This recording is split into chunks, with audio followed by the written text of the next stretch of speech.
Bonjour, pour ce nouveau numéro du Macter Vidéo consacré au système félin, où fantassin à équipement et liaison intégrée, le 1er régiment d'infanterie de Sarrebourg nous a ouvert ses portes. C'est donc le plus ancien régiment de France et de Navarre, héritier des bandes picardes, qui le premier a eu l'honneur de percevoir ce concentré de technologie. Qu'est-ce que le système félin? De quoi se compose-t-il? Comment fonctionne-t-il? Nous avons suivi les soldats du 1er RI au cours de leur appropriation. Félin, une réalité, présentation.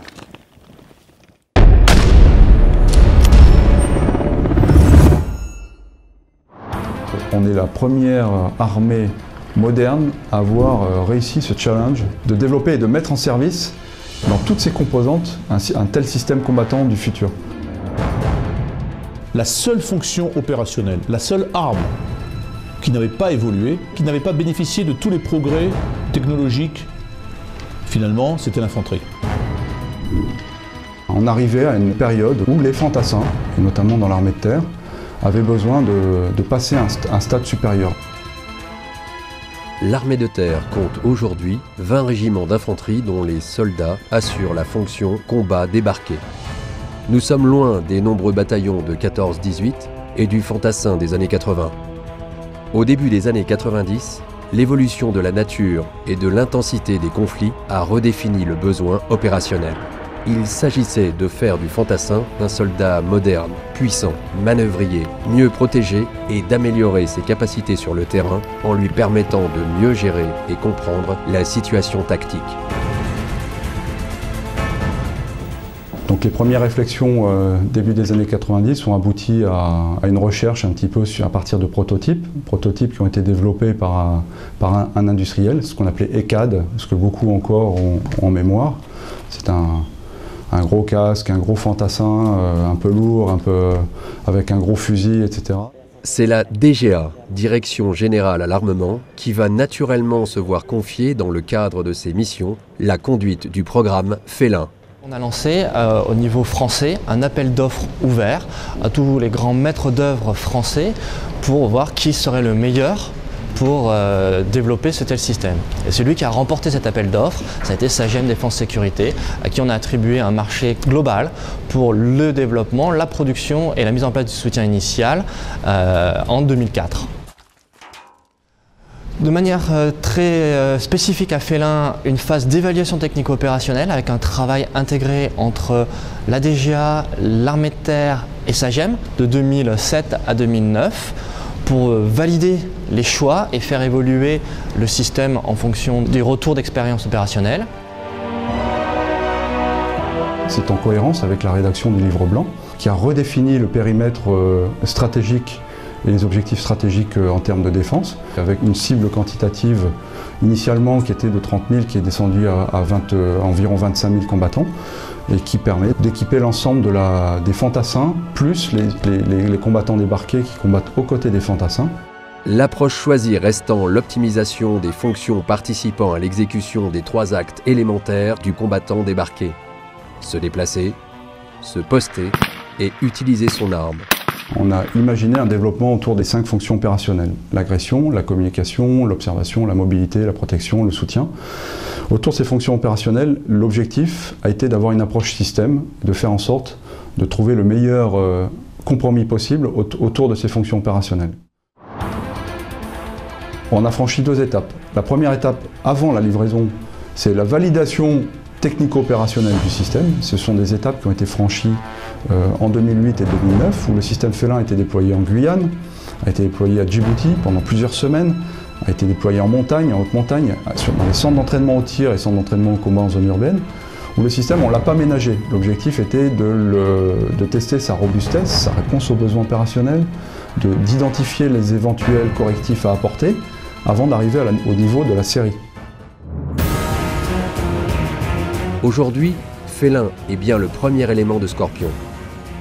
Rappelons-le, Scorpion est le programme qui vise à moderniser de façon cohérente et optimale les groupements tactiques interarmes à travers une architecture d'ensemble qui s'appuiera sur la numérisation de l'espace de bataille. Félin trouvera naturellement sa place dans Scorpion, à travers le système de communication SIX qui caractérise Scorpion.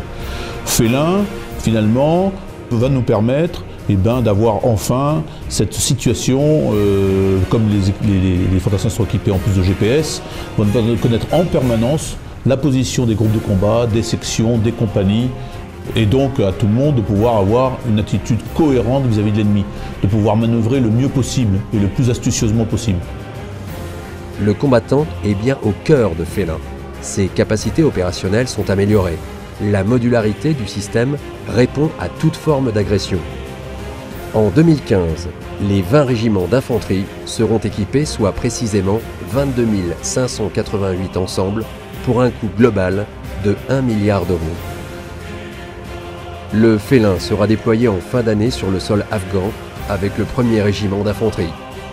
Il apportera une plus-value considérable à nos soldats.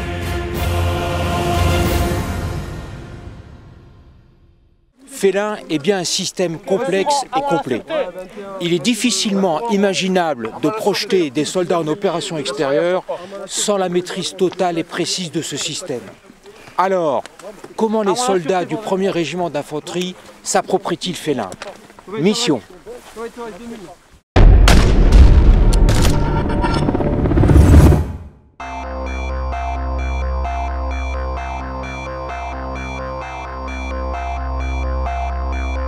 Si l'on considère le caractère multiple des composants de Félin, il est difficile de demander à un fantassin de connaître et d'utiliser de manière nominale ce système. L'appropriation est incontournable. On est dans une phase d'appropriation puisque c'est nouveau, donc on n'est pas en phase d'instruction. L'instruction signifie que les fondamentaux sont déjà acquis. Donc là, on s'approprie le système d'armes. Donc l'appropriation, c'est davantage sur la découverte du système d'armes et sur le fait que nos hommes doivent s'approprier le système. Cette première phase amène les futurs utilisateurs de Félin sur les bancs des salles de cours. Même si le système peut paraître complexe, il n'en reste pas moins intuitif pour tous. Pour dispenser cette appropriation, le régiment peut compter sur ses primo-formateurs. Ils sont environ une trentaine, officiers et sous-officiers. Ces personnels ont été formés à l'école d'application de l'infanterie. Donc cette formation, ça dure 4 semaines. On commence des bases, donc à quoi correspond le gilet électronique, les vêtements qu'on percevra pour le Félin. Et ensuite, on rentre dans le détail, l'électronique, qu'est-ce que l'IHM, l'interface homme-machine, le site Condé du chef de section. Et voilà, on pousse jusqu'au niveau tactique un peu en faisant du terrain et surtout beaucoup de tirs.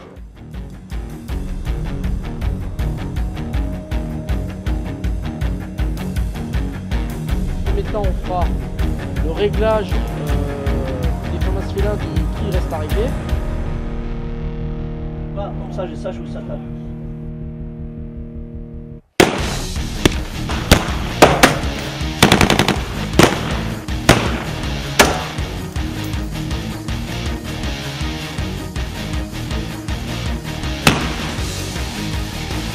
De retour en unité, ces primo-formateurs vont à leur tour former leurs hommes.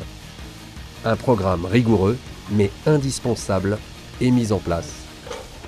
Mon BEI a établi un SAIC, système d'aide à une instruction de qualité, sur l'appropriation technique, à partir des stages primo-formateurs qui avaient eu lieu à l'école de l'infanterie. À partir de ça, on a bâti ce programme. D'une part de 6 semaines, donc donner clé en main aux commandants unités pour les compagnies de façon à ce qu'ils s'approprient le système d'armes sur le plan technique. Le groupe Assaut commandé par le sergent Muller avec 2 équipes. Et le groupe Couverture commandé par le chef Stuva, d'accord, avec 2 équipes aussi. Bien aborder l'appropriation tactique, c'est avant tout prendre en compte la plus-value qu'apporte Félin dans le combat, tant au niveau du trinôme que celui de la section. On redéroule les missions des groupes, les actes élémentaires du groupe, puis ensuite les missions section, en y ajoutant bien sûr la plus-value Félin. Donc typiquement les actes élémentaires, avec Félin, qu'est-ce que ça change, en quoi ça évolue, en quoi ça peut faire changer le combat, en quoi le groupe peut augmenter les distances au sein des trinômes.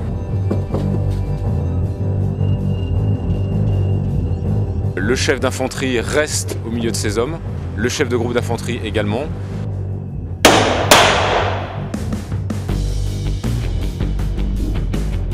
Donc il a besoin d'avoir visuel avec ses hommes. Le front de la section ne va pas exploser. Très certainement, on va augmenter nos capacités tactiques. Et de là, les fondamentaux du combat de l'infanterie ne seront pas transformés.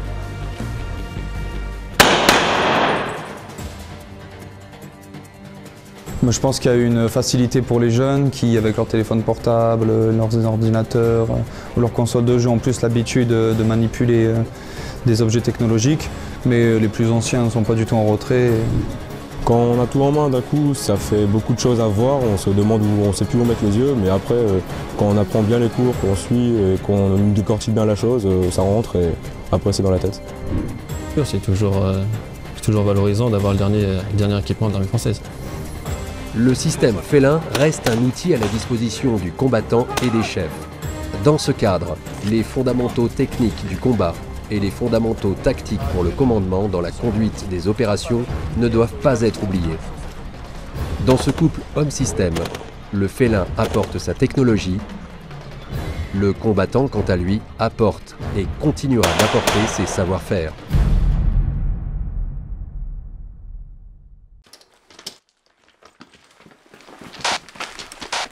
Le système Félin a été pensé et réalisé autour de l'homme. De la tenue vestimentaire à la protection balistique, en passant par les moyens de communication, le combattant est au cœur du système. Quel est le sentiment des fantassins du premier RI? Comment les utilisateurs appréhendent-ils cet équipement? Qu'est-ce que Félin va leur apporter? Gros plan.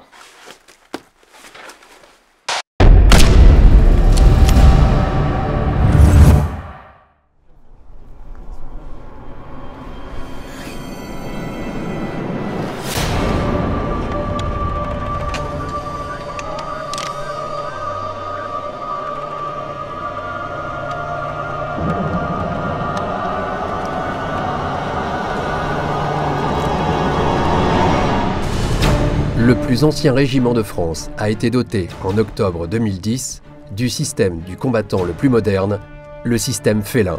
Les fantassins du 1er régiment d'infanterie se sont alors totalement investis dans l'appropriation du système afin de dompter la bête dans les meilleurs délais. En effet, le régiment sera le premier à être projeté, félinisé, au sein du Battle Group Picardie en Afghanistan fin 2011. Bon, comme vous le savez, ce n'est pas la première fois qu'on va en Afghanistan. La dernière fois, nous étions préparés, nous y sommes allés, nous avons rempli la mission. Cette année, nous sommes sur le même schéma, si ce n'est que nous avons Félin. Nous nous entraînons actuellement avec. Nous aurons une MCP plus longue que la mise en condition projection habituelle. Donc il est sûr et certain qu'on partira en étant entraîné avec cette arme qui nous apporte une dynamique, une triple dynamique, je dirais, technique, tactique, celle qu'on est en train de découvrir en ce moment, et puis morale, parce que les hommes sont fiers de l'avoir, sentent bien qu'il y a quelque chose de nouveau, et forcément, ça dope leur morale. Destiné en priorité à équiper les combattants des unités de l'infanterie de l'armée de terre, le système Félin a été conçu comme un véritable système d'armes individuelles, décliné pour 5 fonctions indissociables: mobilité, observation-communication, agression, protection et soutien. Pour le fantassin du 1er régiment d'infanterie, il s'agit beaucoup plus que d'un changement. Il est entraîné dans un véritable virage qui lui demande inévitablement de faire preuve de capacité d'adaptation. Ça va fortement quand même et nécessairement impacter le combat de l'infanterie en termes d'agression, en termes d'observation, en termes de communication. En termes d'agression, on peut tirer au plus loin puisque nos tireurs font but, enfin nos très bons tireurs font but à 600 mètres. Là où avant la portée du FAMA c'était plutôt à 300, 400 mètres maximum de jour. Donc 600 mètres pour nos bons tireurs. Tous les tireurs font but à 400. Donc là c'est certain qu'en termes d'agression, ça va quand même changer la donne. Le combattant peut être équipé d'un gilet pare-balles modulaire et capable de résister à des coups de couteau, des éclats d'obus et des munitions perforantes de 7,62 selon la classe adoptée.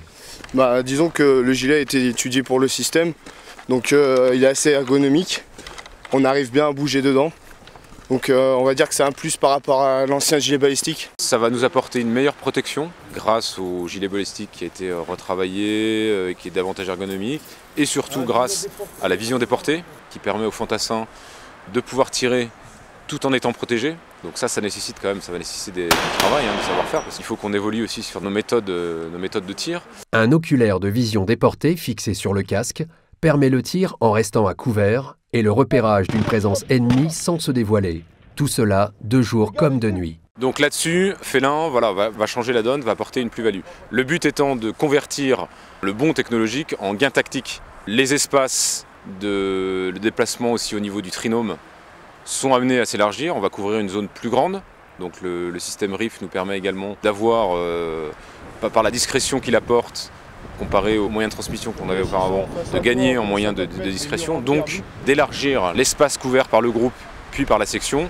Un bandeau communicant doté d'un système ostéophonique permet de communiquer sur le RIF en toute discrétion, tout en conservant des protections auriculaires et une écoute parfaite dans un environnement bruyant. Avec les équipements de tête, donc on peut parler à tout notre groupe, donc tout le groupe entend très bien et ça va très vite, les ordres déroulent très vite. La discrétion du RIF, elle est évidente dans les phases de reconnaissance offensive.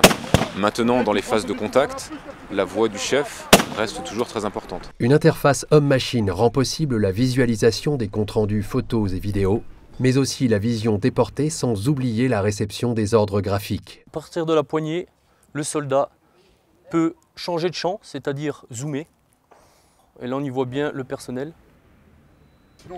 Une lunette à intensification de lumière, IL, permet la prise de vue photo et vidéo de jour comme de nuit et le tir jusqu'à 600 mètres. Là où avant on menait un combat de nuit, essentiellement un combat défensif, avec des positions reconnues de jour, avec les moyens d'observation IR, IL, démultipliés à la fois en quantité et en qualité au niveau de la section, je pense et j'espère que de ce point de vue-là, le combat de l'infanterie va pouvoir réellement s'effectuer de nuit. Avec la nouvelle lunette à intensification de lumière, on a une meilleure détection, une meilleure reconnaissance et une meilleure identification de nos cibles, ce qui nous permet à la fois d'observer et de traiter plus loin nos objectifs, tout en étant à l'abri des vues. Une seconde lunette à viseur holographique EOTech permet le tir instinctif, les deux yeux ouverts. Au niveau de l'EOTech, on a une meilleure précision. Pour les tirs à longue distance, c'est mieux. Donc on touche plus facilement et on arrive à tirer 2 fois plus loin. Et au niveau précision de tir, c'est vraiment impeccable, quoi. On peut tirer à des très grandes profondeurs, donc jusqu'à 600 mètres facilement. Et à très courte distance aussi, sans problème. Sur l'extrémité droite. Ok, 600, tu rejoins juste derrière. Les avancées du Félin dans le domaine de l'opérationnel sont notables. Entrée dans la NEB, performance du tireur et de l'armement améliorée, meilleure capacité d'observation, protection balistique augmentée, mobilité de nuit accrue et soutien en alimentation électrique rationalisé. Forcément, cette plus-value technologique nous amène une efficacité opérationnelle plus grande pour acquérir cette fameuse supériorité opérationnelle sur notre adversaire, sur notre ennemi. Est-ce qu'on sera moins exposé qu'avant? Je dirais qu'on diminue en utilisant la vision déportée, en utilisant une meilleure protection balistique, en utilisant bref toutes les fonctionnalités du Félin, on diminue une part de notre vulnérabilité. Mais on sera toujours l'arme qui est au contact, avec d'autres fonctions d'ailleurs débarquées, mais on sera toujours l'arme qui est au contact de l'adversaire en première ligne.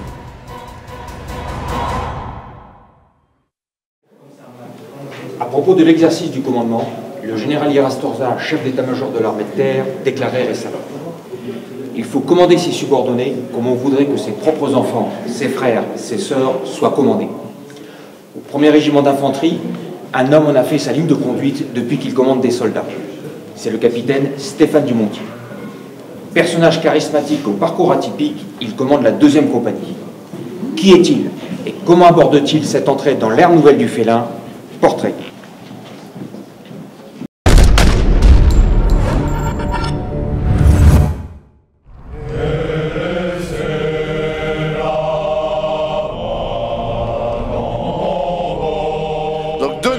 De vous-même. Je souhaite tous mes voeux de réussite à la 2e section. Que le chef de section, c'est à vous ça, mon adjudant, d'aller leur chercher tout ce qu'ils ont au fond des tripes. Mon premier chef de section, l'adjudant-chef en retraite Paulinière, lui il m'a pris comme j'étais, et après mon père, c'est je pense l'homme qui m'a le plus guidé avec bienveillance et fermeté, et qui m'a fait découvrir ce qu'était l'armée de terre française, qui a mis en exergue mon goût du drapeau, de l'hymne national et de vouloir servir mon pays.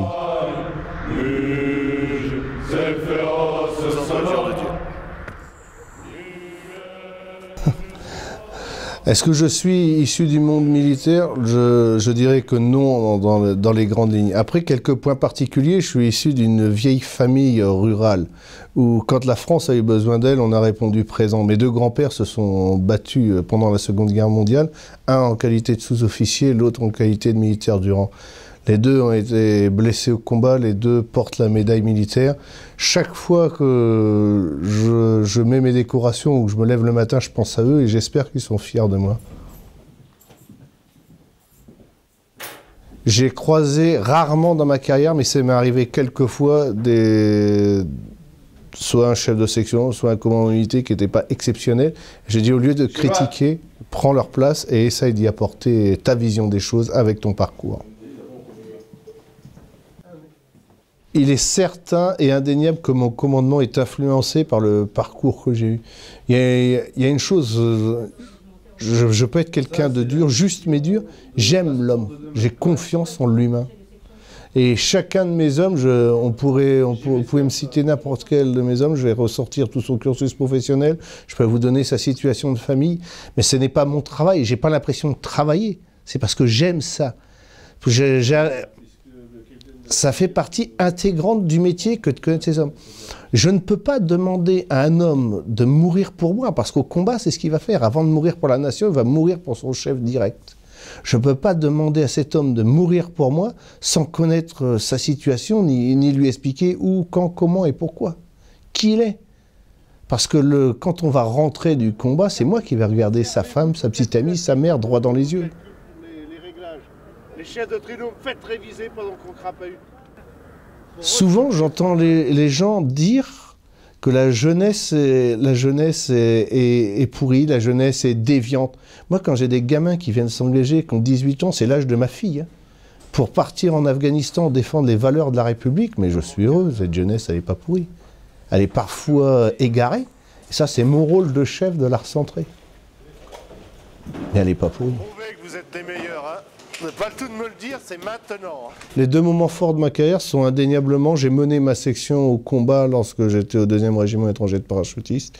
Ça, c'est quelque chose qui m'a profondément marqué, notamment sur le plan humain. Et le deuxième moment fort, c'est mon temps de commandant d'unité où je perçois le félin. C'est quelque chose d'extraordinaire. Mais il y a plusieurs faits avec le félin. Premier temps, j'y ai pas cru. J'y ai pas cru parce que ça fait longtemps qu'on en parle, on nous avait donné des échéanciers et cet échéancier a été respecté. Quand on voit ce que ça coûte et que la nation a fait cet effort pour équiper ses forces armées, c'est quand même phénoménal. Quand on me parle de lien armée-nation, là il y a un véritable lien. Et ensuite, ce système, je suis curieux et j'attends, enfin je le découvre chaque jour et je pense que ma compagnie est plus efficace. La capacité opérationnelle, c'est le produit de 3 facteurs. Technique, tactique, force morale. Le félin agit sur le technique. On apporte plus de capacité pour le fantassin. En agissant sur le technique, automatiquement, ça développe le tactique. Et chaque homme, quand il perçoit le félin, se sent plus fort. Donc j'ai agi sur les 3 facteurs, donc ma capacité opérationnelle augmente. Si l'un de ces facteurs tendait vers 0, l'ensemble tendrait vers 0. Ce n'est pas le cas. Est-ce que je me considère comme chef militaire, chef de famille, chef de bande? Je vais écarter de suite le chef de bande, parce que derrière, il y a un esprit mafieux qui ne me correspond pas.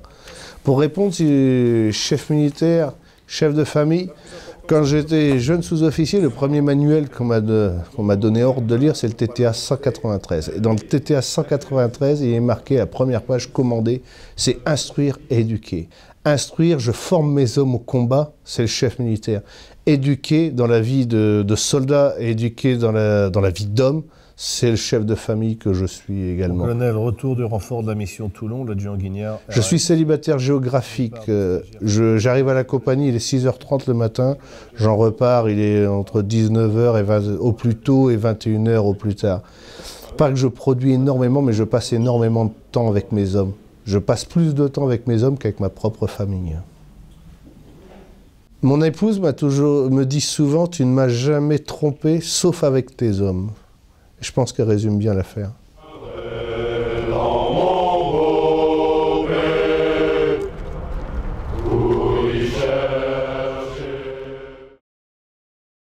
Ce numéro du Macter Vidéo est maintenant terminé.